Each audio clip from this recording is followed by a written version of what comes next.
ذہنوں کی اطرت ہے السلام علیکم ورحمۃ اللہ وبرکاتہ۔ پیغام حرمین میں آپ کو خوش آمدید کہتے ہیں۔ ناظرین، مکہ مکرمہ کا خطبہ آپ کو لائیو سنائیں گے اردو زبان کے اندر۔ آسانی کے لیے یہ پروگرام شروع کیا گیا ہے اور الحمدللہ مکہ مکرمہ کا خطبہ اور مدینہ منورہ کا خطبہ لائیو اردو زبان میں سنایا جاتا ہے۔ مکہ مکرمہ میں اس وقت اذان ہوا چاہتی ہے، چند ہی منٹوں میں اذان شروع ہو جائے گی۔ مکہ مکرمہ میں آج کے خطیب ہیں فضیلت الشیخ پروفیسر ڈاکٹر عبداللہ بن عواد الجوہنی حفظہ اللہ، جو کہ ام القریٰ یونیورسٹی کے استاد ہیں، قرآن کریم کے استاد ہیں اور قراءات کے استاد ہیں۔ جس دور میں نے وہاں ام القریٰ میں پڑھا، اس دور میں یہ پڑھایا کرتے تھے۔ وہاں پہ ہمارے سیکشن کو نہیں بلکہ دوسرے سیکشن کے استاد تھے۔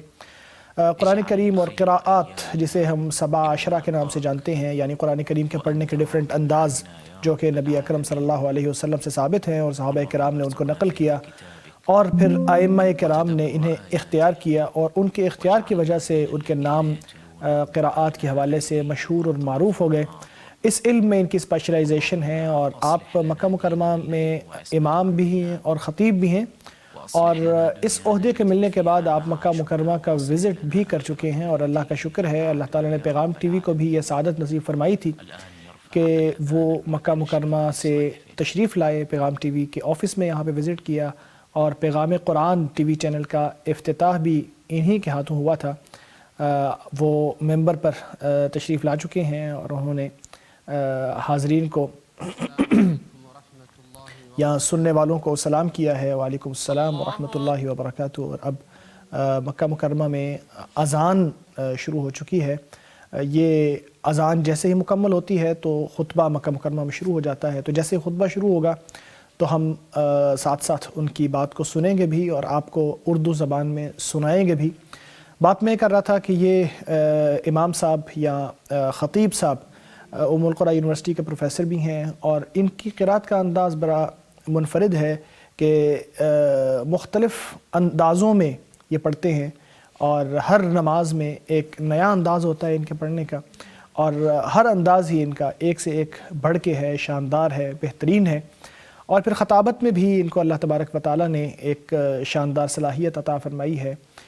مختلف موضوعات کے اوپر لوگوں کو مستفید کرتے ہیں، رہنمائی کرتے ہیں، اللہ تبارک و تعالیٰ کی بہترین الفاظ میں یاد دلاتے ہیں، معاشرے کے اندر جو کمیاں ہیں ان کو پورا کرنے کے لیے لوگوں کو توجہ دلاتے ہیں۔ اور میں ہمیشہ عرض کیا کرتا ہوں کہ مکہ مکرمہ اور مدینہ منورہ کے جتنے خطباء حضرات ہیں ان میں سے ہر ایک کا اپنا انداز ہے۔ یوں کہہ لیجئے کہ ایک ایسا انداز ہر ایک میں پایا جاتا ہے، گویا کہ ان میں سے ہر ایک پھول ہے جس کی ایک منفرد خوشبو ہے، اور سننے والا، دیکھنے والا، سونگھنے والا سمجھ جاتا ہے کہ یہ فلاں کی ہے۔ جہاں تک ان سب کو بار بار سننے والوں کی بات ہے، مسلسل ان کے ساتھ وابستہ رہنے والوں کی بات ہے، تو جیسے ہی تحریر پڑھیں تو فوراً محسوس ہو جاتا ہے، معلوم ہو جاتا ہے کہ یہ فلاں امام صاحب کی یا فلاں خطیب صاحب کی تحریر ہے۔ یعنی اگر ان کی آواز نہ بھی ہو، ان کا خطبہ صرف لکھا ہوا سامنے آ جائے تو ان کے الفاظ سے ہی پہچان لیا جاتا ہے کہ یہ جوہنی صاحب کا خطبہ ہے، یہ سدیس صاحب کا خطبہ ہے، یہ فلاں امام کا اور فلاں خطیب کا خطبہ ہے۔ ان میں سے ہر ایک کے الفاظ کا چناؤ مختلف ہے، ہر ایک کی جو کہہ لیجئے کہ وکیبلری ہے یا الفاظ کا چناؤ ڈیفرنٹ ہوتا ہے، انداز مختلف ہوتا ہے، استدلال کا طریقہ منفرد ہوتا ہے، اور موضوعات کا انتخاب بھی منفرد ہوتا ہے۔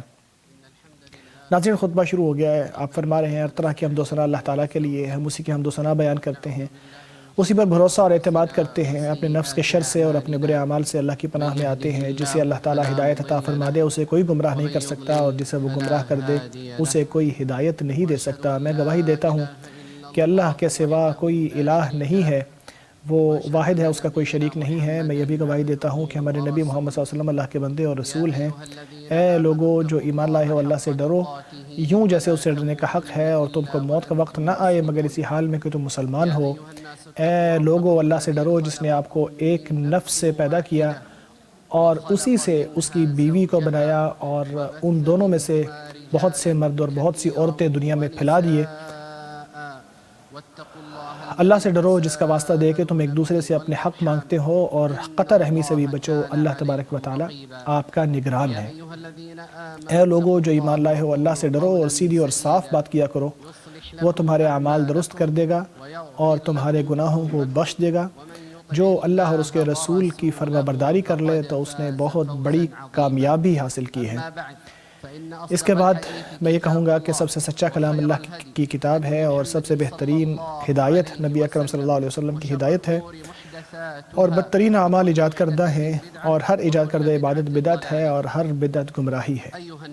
اے لوگو،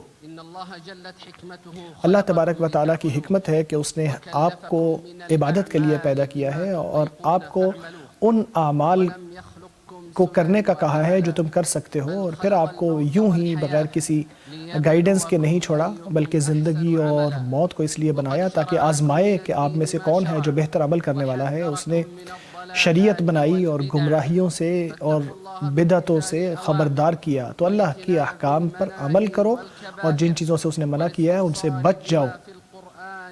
قرآن کریم میں جو نصیحتیں موجود ہیں ان پر غور کرو، یہ اس لیے نازل کیا گیا ہے تاکہ تم اس کی پیروی کرو۔ یہ نجات کا بہترین ذریعہ ہے، اس کے اندر بہت سے فضائل ہیں، بہت سی نصیحتیں ہیں، بہت سی حلال چیزیں بیان کی گئی ہیں، بہت سی حرام چیزیں بیان کی گئی ہیں۔ لوگ بھلا اس کی حلال چیزوں کو اپناتے کیوں نہیں ہیں؟ کیوں اس کے اندر احکام آنے والے جو ہیں ان کی پیروی کیوں نہیں کرتے؟ اس کی ظاہری چیزوں پر غور کیوں نہیں کرتے، اور اس کے پوشیدہ چیزوں تک پہنچنے کی کوشش کیوں نہیں کرتے؟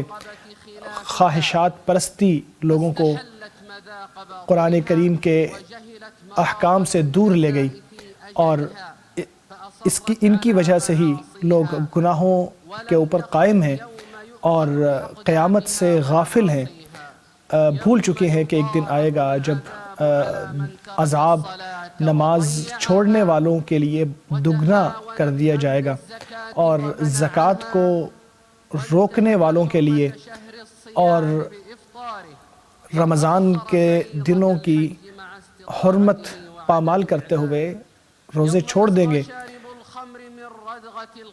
اس دن جس دن شراب پینے والے کو زخموں کی پیپ پلائی جائے گی، اور زانیوں کے اوپر اور فاجروں کے اوپر آگ برسائی جائے گی، اور ان کو خوب جہنم میں سزائیں دی جائیں گی، زقوم سے پلایا جائے گا۔ جس قوم میں بھی زنا اور سود پھیل جاتے ہیں، اللہ تبارک و تعالیٰ کا عذاب ان کے اوپر ضرور آ جاتا ہے۔ ہم اللہ تبارک و تعالیٰ سے اس کے عذاب سے اور اس کی سزا سے پناہ میں آتے ہیں۔ اسی طرح جو شخص اپنے نفس کے بارے میں سوچنے لگتا ہے وہ دوسروں سے بے نیاز ہو جاتا ہے یا خود ہی میں مشغول ہو جاتا ہے، وہ دوسروں کی طرف دیکھتا نہیں ہے۔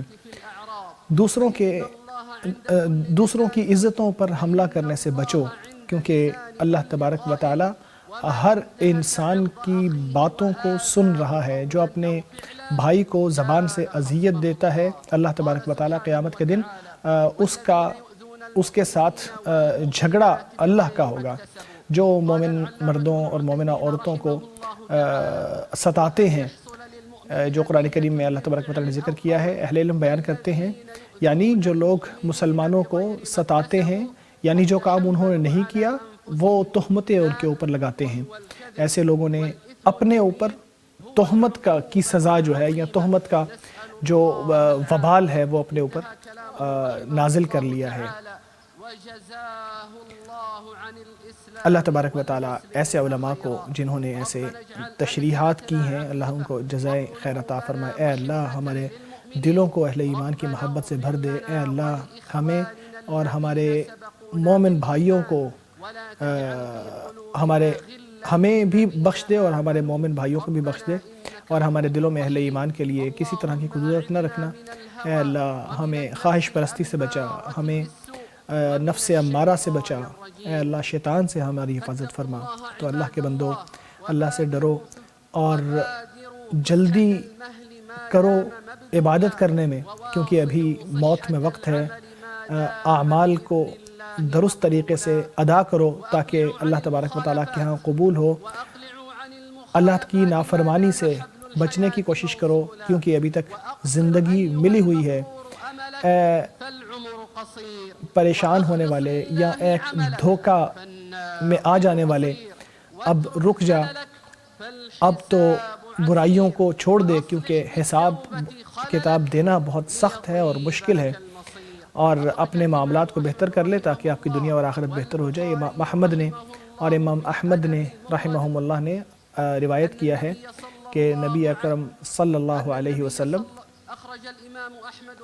امام احمد نے اور امام بخاری علیہما رحمۃ اللہ نے ادب مفرد نے، اور امام بیہقی نے بھی جید سند کے ساتھ روایت کیا عبداللہ بن عمرو رضی اللہ تعالیٰ عنہما سے کہ رسول اللہ صلی اللہ علیہ وسلم نے فرمایا،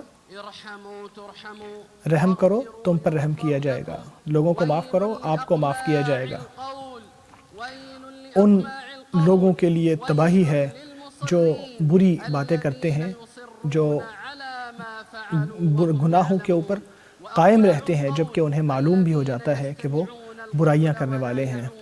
اقماع القول سے مراد یہ ہے کہ جو باتوں کو سنتے ہیں لیکن وہ ان کو سمجھتے نہیں ہیں۔ میں اللہ کی پناہ مانگتا ہوں شیطان مردود سے۔ بسم اللہ الرحمن الرحیم۔ میرے بندوں کو بشارت دے دو جو باتوں کو سنتے ہیں اور ان میں سے بہتر پہلو پر عمل کرتے ہیں، یہی وہ لوگ ہیں جن کو اللہ نے ہدایت دی ہے اور یہی لوگ ہیں جو سمجھدار ہیں۔ اللہ مجھے اور آپ کو قرآن و سنت میں برکت عطا فرمائے، اس میں آنے والی آیات سے مستفید فرمائے۔ میں اسی پر اکتفا کرتا ہوں، اپنے لیے، آپ کے لیے اور تمام مسلمانوں کے لیے ہر گناہ اور غلطی کی معافی مانگتا ہوں۔ آپ بھی اللہ سے معافی مانگو، وہ معاف کرنے والا اور رحم فرمانے والا ہے۔ ناظرین، مکی خطبہ کا پہلا حصہ مکمل ہو گیا ہے، اب جیسے ہی دوسرا حصہ شروع ہوگا تو انشاءاللہ آپ اس کا ترجمہ بھی سن پائیں گے۔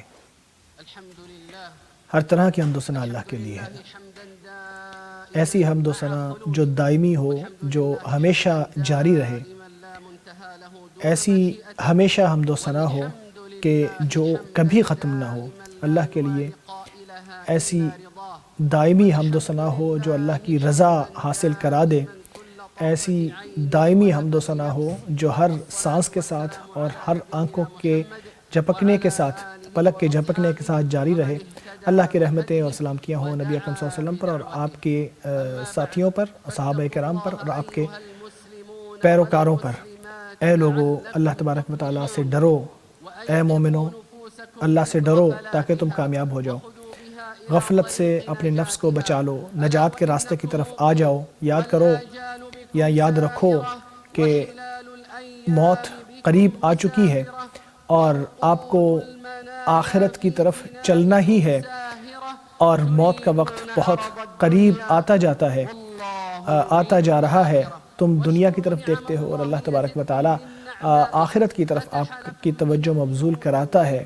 اللہ نے آپ کو کتنی نعمتوں سے نواز رکھا ہے، آپ کو اپنی کرم نوازی کے ساتھ اس نے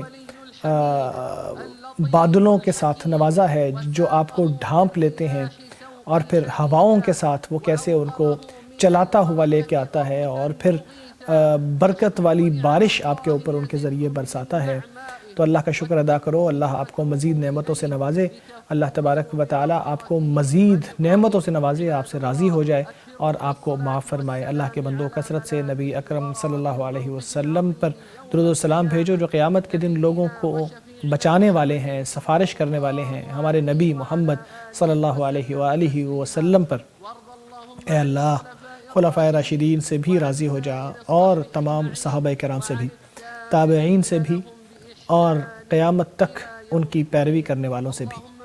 اے اللہ، ہمیں ان کی محبت کا فائدہ پہنچا۔ اے اللہ، ہمیں انہی کی جماعت میں شامل فرما، ان کی سنت اور ان کے راستے سے ہمیں دور نہ کرنا، تو ہی کرم نوازی فرمانے والا ہے۔ اے اللہ، اسلام کی تائید فرما۔ اے اللہ، اسلام اور مسلمانوں کی تائید فرما، اپنے فضل و کرم سے حق اور دین کا کلمہ بلند فرما۔ اے اللہ، حق اور تائید کے ساتھ توفیق عطا فرما ہمارے حکمران خادم حرمین شریفین شاہ سلمان بن عبدالعزیز کو توفیق عطا فرما، اے اللہ اس کو کامیاب فرما، اسے نیک کابینہ عطا فرما، اس کے ذریعے اسلام کو عزت عطا فرما، اس کے ذریعے اس کو اسلام اور مسلمانوں کی نصرت کا ذریعہ بنا، اس کے ذریعے مسلمانوں کو حق اور ہدایت پر اکٹھا فرما۔ اے اللہ اس کے ولی عہد شہزادہ محمد بن سلمان بن عبدالعزیز کو بھی کامیاب فرما، اور اس کے بھائیوں کو بھی، اور اس کے تمام معاونین کو بھی ان کاموں کی توفیق عطا فرما جن میں ملک اور قوم کی فلاح و بہبود ہے۔ انہیں حرمین شریفین میں جو کچھ انہوں نے خدمتیں کی ہیں یا جو کچھ ان کی کاوشیں ہیں اسلام اور مسلمانوں کے لیے، ان پر انہیں جزائے خیر عطا فرما۔ تمام حکمرانوں کو بھی قرآن و سنت پر عمل کرنے کی توفیق عطا فرما، انہیں اپنے نیک بندوں کے لیے یا مومن بندوں کے لیے انہیں رحم کرنے والا بنا۔ اے اللہ تمام مسلمان حکمرانوں کو ان کاموں کی توفیق عطا فرما جن میں ملک اور قوم کی فلاح و بہبود ہو، ان کے ملکوں کی فلاح و بہبود ہو۔ اے اللہ ہمارے ملک کے اوپر اپنا خاص رحم فرما۔ اے اللہ تمام مسلمان ممالک پر بھی، اے اللہ ہم تیری پناہ مانگتے ہیں تیری سزا سے، تجھ سے تیری ہی پناہ میں آتے ہیں، ہم تیری حمد و ثنا بیان کرنے سے قاصر ہیں، تو ویسا ہی ہے جیسا تو نے بیان فرمایا ہے۔ اے اللہ ہمارے گناہوں کی وجہ سے ہمیں سزا نہ دینا، ہمارے بے وقوفوں کی وجہ سے ہمیں سزا میں مبتلا نہ کرنا۔ اے اللہ ہمیں ہر پریشانی سے ہمیں نجات عطا فرما، ہماری مدد فرما اور ہماری نصرت فرما۔ اے اللہ ہم تجھ سے وہ خوشی مانگتے ہیں جو ہمیں مسجد اقصیٰ کی آزادی سے ملے گی۔ اے اللہ یہودیوں کے اوپر اپنا غضب نازل فرما، اپنا عذاب نازل فرما۔ تو ہی طاقت والا ہے، تو ہی بادلوں کو چلانے والا ہے، تو ہی بادلوں کو چلانے والا ہے، احزاب کو ہرانے والا ہے، تو ہی احزاب کو ہرانے والا ہے۔ اے اللہ ان زیادتی کرنے والوں کے اوپر سخت سزا نازل فرما اور انہیں تمام سمجھدار لوگوں کے لیے عبرت بنا۔ اے اللہ مسلمانوں کو دشمنوں کے اوپر فتح کی خوشی نصیب فرما۔ اے اللہ ہم تجھ سے معافی مانگتے ہیں تو معاف کرنے والا ہے۔ اے اللہ ہم تجھ سے معافی مانگتے ہیں تو معاف فرمانے والا ہے۔ آسمان کی موسلا دھار بارش ہم پر نازل فرما۔ اے اللہ ہم پر بارش نازل فرما۔ اے اللہ ہم پر بارش نازل فرما۔ اے اللہ ہم پر بارش نازل فرما۔ اے اللہ ہم بھی تیرے بندے ہیں، ہمارے گناہوں کی وجہ سے ہمیں اپنے فضل سے محروم نہ فرما۔ اے اللہ ہماری توبہ قبول فرما، تو سننے والا اور جاننے والا ہے۔ ہماری توبہ قبول فرما، تو توبہ قبول فرمانے والا اور رحم فرمانے والا ہے۔ پاک ہے تیرا رب عزت کا مالک ان باتوں سے جو لوگ بنا رہے ہیں، اور ہر طرح کی حمد و ثنا اللہ رب العالمین ہی کے لیے ہے۔ ناظرین یہاں مکی خطبہ مکمل ہو گیا ہے، آپ سے ایک چھوٹے سے وقفے کے بعد ملتے ہیں۔ ذہنوں کی اطرت ہے ویلکم بیک ناظرین۔ تو مکہ مکرمہ میں آج فضیلت الشیخ پروفیسر ڈاکٹر عبداللہ بن عواد الجوہنی حفظہ اللہ نے خطبہ ارشاد فرمایا تھا، اور انہوں نے مختلف نصیحتوں کے ایک مجموعے کو پیش کیا ہے، ایک گلدستہ پیش کیا ہے جس میں بہت ساری نصیحتیں ہیں مسلمانوں کے لیے جو وہاں بیٹھے سن رہے تھے اور جو بعد میں سن رہے ہیں اور جن کو پیغام ہم پہنچا رہے ہیں۔ انہوں نے یہ بات کی کہ انسان کو اللہ تبارک و تعالیٰ نے ایک مقصد کے تحت پیدا کیا ہے، اور یہ مقصد عبادت ہے۔ اللہ نے لوگوں کو پیدا کر کے بے مقصد نہیں چھوڑ دیا، ان کو پیدا کر کے ان کی ضرورتیں پورے کیے بغیر نہیں چھوڑ دیا، بلکہ ایک مقصد کے تحت، ایک سسٹم کے تحت انہیں پیدا کیا ہے، اور ایک مطالبہ ان سے کیا ہے، ایک ذمہ داری ان کے ذمہ لگائی ہے کہ وہ اللہ تبارک و تعالیٰ کی عبادت کریں۔ اور پھر انہوں نے بہت سارے گناہوں کا ذکر کیا اور ان سے بچنے کی تلقین کی، بتایا کہ اللہ تبارک و تعالیٰ نے جو قرآن کریم میں ارشادات فرمائے ہیں ان پر عمل کرنا چاہیے، اور جو ان پر عمل نہیں کرتا وہ خواہشات کی پیروی کرتا ہے۔ خواہشات ہی انسان کو قرآن کریم سے دور کرتی ہیں، اللہ تبارک و تعالیٰ کے فرامین سے دور کرتی ہیں، گناہوں کی طرف لے کر جاتی ہیں۔ لہٰذا خواہشات نفس سے انسان کو بچنا چاہیے اور کوشش کرنی چاہیے کہ جو قرآن کریم کی تعلیمات ہیں ان پر عمل کیا جائے۔ پھر انہوں نے ایک ایک کر کے بہت سے گناہوں کا ذکر کیا جن میں نماز کو چھوڑنا، اور انہوں نے کہا کہ نماز کو چھوڑنے والوں کو سخت سزا ملے گی، قیامت کے دن ان کی سزا دگنی کر دی جائے گی اور کئی گنا کر دی جائے گی۔ پھر زکوٰۃ میں جو لوگ تعاون کرتے ہیں یا جو زکوٰۃ کو ادا نہیں کرتے، زکوٰۃ کو روکے رکھتے ہیں، ان کے لیے بھی تباہی ہے، آخرت میں ان کو سزا ملے گی، اور دنیا کے اندر بھی ان کے مال تباہ ہوتے چلے جاتے ہیں۔ رمضان کے دوران دن میں جو روزہ نہیں رکھتا، اس کی حرمت کو پامال کرتا ہے، اس کو بھی قیامت کے دن سزا ملنے والی ہے، اور جو حج کو استطاعت کے باوجود ادا نہیں کرتا اس کو بھی سزا ملنے والی ہے، کیونکہ یہ ایک فریضہ ہے جو ہر مسلمان کو چاہیے کہ اگر وہ استطاعت رکھتا ہے تو اسے ادا کرے۔ اسی طرح جو لوگ شراب نوشی کرتے ہیں اسے ردغۃ الخبال یعنی جو جہنمیوں کی پیپ ہے زخموں کی وہ پلائی جائے گی۔ اسی طرح زنا کرنے والوں کے حوالے سے بھی انہوں نے کہا کہ جو زنا کرتے ہیں انہیں اللہ تبارک و تعالیٰ سزا دے گا، اور قیامت کے دن ان کو جو ان کی پشتیں ہیں ان کے اوپر بھی ضربیں لگائی جائیں گی اور ان کو سخت سزا دی جائے گی۔ اسی طرح جو سود خوری کرنے والے ہیں یا سود کا مال کھانے والے ہیں ان کو بھی قیامت کے دن سخت سزا دی جائے گی۔ پھر اس کے ساتھ آگے بڑھتے ہوئے انہوں نے یہ بھی کہا کہ جو مسلمانوں کو اپنے کاموں سے، اپنے اعمال سے یا اپنی زبان سے اذیت دینے والے ہیں ان کو بھی سخت سزا ملنے والی ہے قیامت کے دن۔ تو یہ بہت سارے اعمال تھے جو انہوں نے ذکر کیے، کہا کہ یہ اعمال سزا کے لائق ہیں اور ان سے بچنا چاہیے، ان سے دور رہنا چاہیے۔ پھر لوگوں کے ساتھ اچھا تعامل کرنے کی بھی انہوں نے تلقین کی اور بتایا کہ دوسروں کو اپنی زبان سے اذیت دینا بہت بڑا گناہ ہے۔ انسان کو چاہیے کہ لوگوں کے ساتھ بھلے طریقے سے بات کرے اور ان کے دل کو نہ دکھائے، ان کو تکلیف نہ پہنچائے، بلکہ ان کے ساتھ بھلے طریقے سے اور اچھا تعامل کرتا رہے۔ پھر مزید نصیحتیں انہوں نے کی کہ انسان کو چاہیے کہ نیکیوں پر قائم رہے اور برائیوں سے بچا رہے اور توبہ کرتا رہے، اللہ کی طرف رجوع کرتا رہے، قرآن کریم کی تعلیمات پر عمل پیرا رہے، نبی اکرم صلی اللہ علیہ وسلم کی سنت کو تھامے رکھے۔ یہ تھا ایک شاندار گلدستہ جو انہوں نے آج جمع کیا اور خطبے کی شکل میں ہمارے سامنے پیش کیا۔ اللہ تبارک و تعالی ہمیں عمل کرنے کی توفیق عطا فرمائے۔ وصلی اللہ وسلم وبارک علی نبینا محمد وعلی آلہ وصحبہ وسلم۔ ناظرین، ملتے ہیں ایک چھوٹے سے وقفے کے بعد مدنی خطبے کے ساتھ۔ حرف صداقت ہے، پیغام قرآن و سنت ہے، رنگ اخوت ہے، خوشبو الفت ہے، رایت ہے، نور ہدایت ہے، ذہنوں کی اطرت ہے